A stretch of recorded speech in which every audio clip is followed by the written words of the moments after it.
There's no doubt in my mind that this was God's doing, and it was marvelous in our eyes. Every stage and every season and everything that we saw God give us through these 45 years was amazing, and it was just by the miracle and the great hand of God, His miraculous power in our lives. But you know what happens when we begin to look at that? We can get a little bit complacent. We can begin to just, you know what they say, you become like a fat cat. You're too lazy. You don't want to get up and do anything because you think you have achieved. We've got to the pinnacle. We've got where we need it to be. And now we can just rest and just cruise from here on. But this is what Paul was really talking about over here. Having, you know, his salvation, how God met him on the road of Damascus, how before that he was persecuting the church.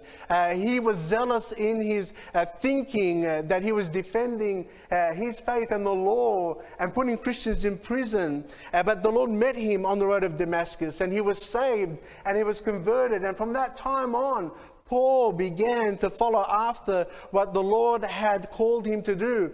In Acts chapter 9, the Bible tells us when he met the Lord on the way, this is what the Lord said to him. Acts chapter 9 and verse 15, he said, "Go thy way, for he is a chosen vessel unto me to bear my name before the Gentiles and kings and the children of Israel. For I will show him how great things he must suffer for my name's sake." God had called Paul to a great ministry and to expand the gospel throughout Europe and to take it beyond the regions of what the local church at that time in Jerusalem was doing. But Paul said that I have not attained. After doing all that he could, he said, I have not come to a point in my life where I've said, that's it, I've done enough work, I can just stop right now. He said, I'm going to continue, I'm going to persist, I'm going to continue to do this work that the Lord has called me to do.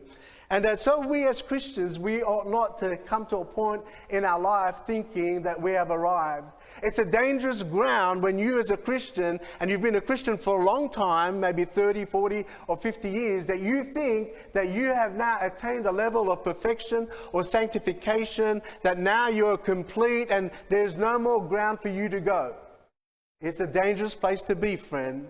And what we need to think today is to understand that we have not attained. As Paul in his ministry and in his service to Jesus Christ, enduring so much suffering for the Lord, said that I have not attained. And look what he said, not though I had already attained. In verse 12, either were already perfect, that is complete, but I follow after, if that I may apprehend that for which also I am apprehended. What Paul said here is, I'm going to reach forward. I'm going to keep going forward. I'm going to do all that I can that I might attain and achieve what the Lord saved me to do. He saved me that I would go to heaven, but not only that, He got a hold of my life and He got a hold of my heart, and not just to cruise as a Christian. He got a hold of my heart, not to be just a Sunday Christian that comes to church. No, He got a hold of my heart and my life that I would serve Him all my days. And I pray that that would be your calling.